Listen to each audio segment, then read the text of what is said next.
Now, are you geared up to do some fishing this year? If you're headed to the Great Lakes, you're definitely going to need more than bobbers and worms. Take a look at what we found at Fleet Farm.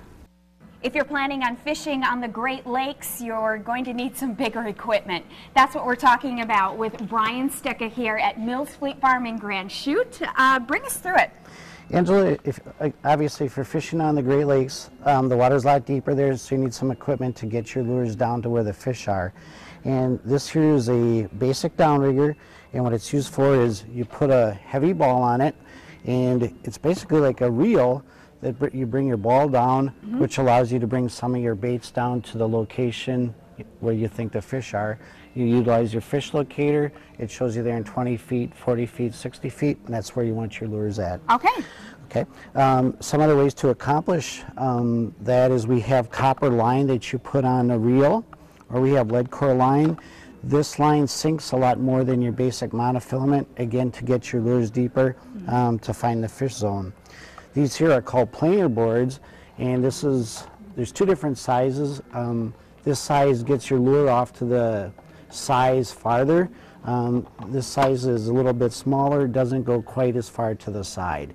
And then again, you hook your baits on there to get them away from the boat where the fish aren't spooked. On the business end of the line, this is called a flasher.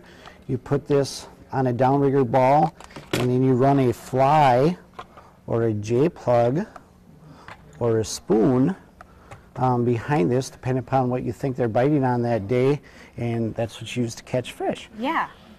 Here we have a line counter reel, and again, it's utilized to let out an approximate depth of line behind the boat to find the precise depth or the precise distance away from the boat that the fish are biting. Okay. What kind of fish might, be attracted to these J-plugs or these moonshine lures? Okay. You're fishing basically for salmon, rainbow trout, coho trout, lake trout, and brown trout.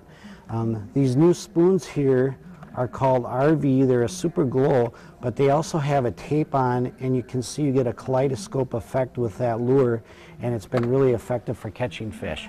Thanks so much for the tips. Thank you, Angela.